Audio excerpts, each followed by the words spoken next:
It's a sad day because it is our last day living in Napoli, or Naples, Italy. If you're not familiar with what I've been doing, I've been renting an apartment in a different country every month and living there with my fiance Lexi and our dog Nala. And I thought it would be fun to show you all the places we've been living and compare the costs from place to place. This is our third month doing this. Before this, we lived in Montreal, Canada and Sofia, Bulgaria. And keep in mind that we no longer have an apartment back home, so I don't really think of this as travel expenses, I think of this as rent money. So stick around to the end if you want to see how much our rent is in Napoli. As always, I'll start with the location. We're in the Chiaia neighborhood, which is just north of this big park next to the sea. A really beautiful neighborhood. But this neighborhood feels a lot less central than where we lived in our last two countries. It takes about an hour to walk to the heart of the historical center where a lot of the attractions are, so I wouldn't really recommend this neighborhood for like a short trip to Napoli. But we stayed here for almost a month, and out of everywhere we lived, this is the one that's felt most like a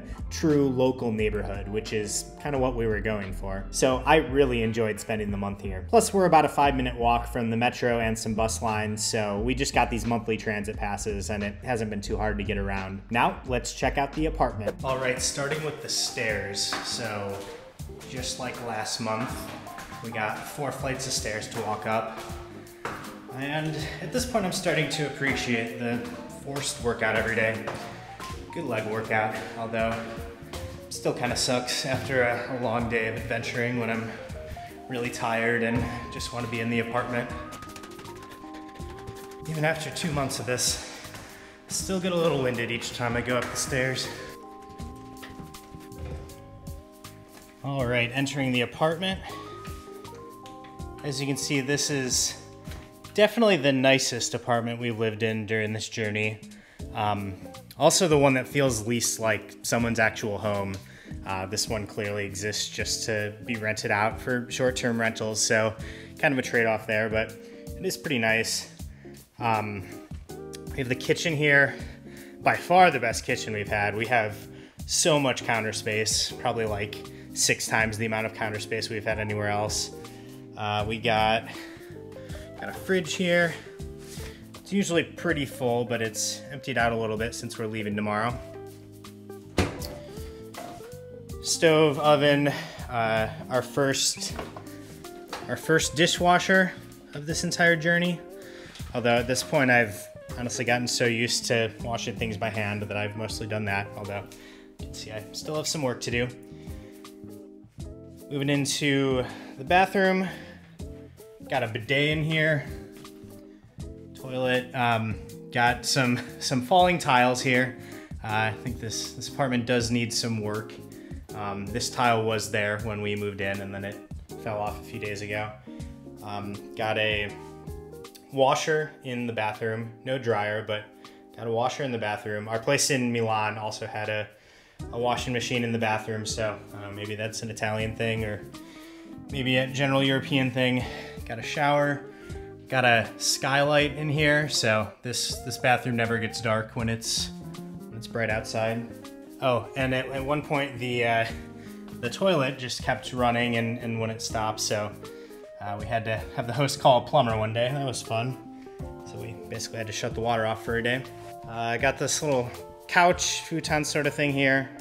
Honestly, we just use it as a place to store our stuff. Hi, Nala. You wanna say hi to the camera? No, you don't want to, do you? Got a little TV here. I don't know if this is even supposed to be a TV or just a computer monitor, but it's very tiny. We've literally never even turned it on. Got air conditioning, definitely necessary. It gets pretty hot here in Napoli.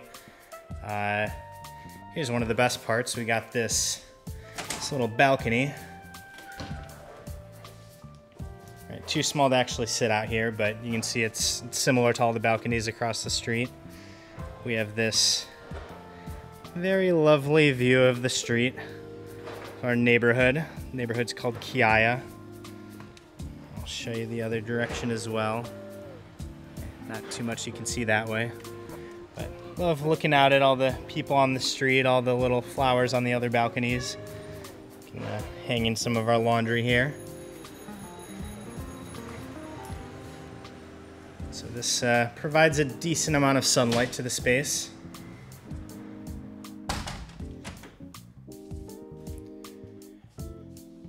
Little drying rack to dry our clothes, cabinet, and then as we move upstairs,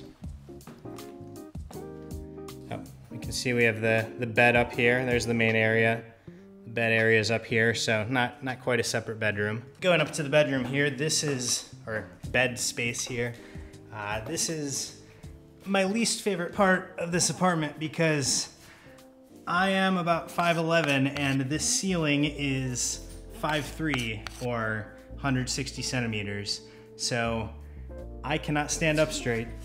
If I stand up straight, I literally have to go like this. But despite the low ceiling, we got a nice little bed area up here. There's a fan that we bought. This didn't come with the apartment, but we found a cheap fan somewhere. Helps keep it cool up here. Got a little cabinet here, Nala's carrier. And you can see from this area, we can see outside a little bit, see the area downstairs. And yeah, that's the apartment. So how much does it cost? Well, before utilities, it was about $1,700 US, or about $61 a day. All of our other places had a flat rate that included utilities, and this one does not. So to give an apples to apples comparison, I'll throw the all-in cost on the screen once I've paid for the utilities. And keep in mind that for all of these, the prices are higher than what a true local would pay to stay in the same kind of place long term. We used Airbnb to find these places, so we are paying a premium to be able to pick the exact time frame we want to live here, have a fully furnished, livable apartment, etc. And I think that's been well worth it for what we're trying to do. Our next apartment will be in Prague, so subscribe to the channel if you want to see what that one looks like and how much it costs.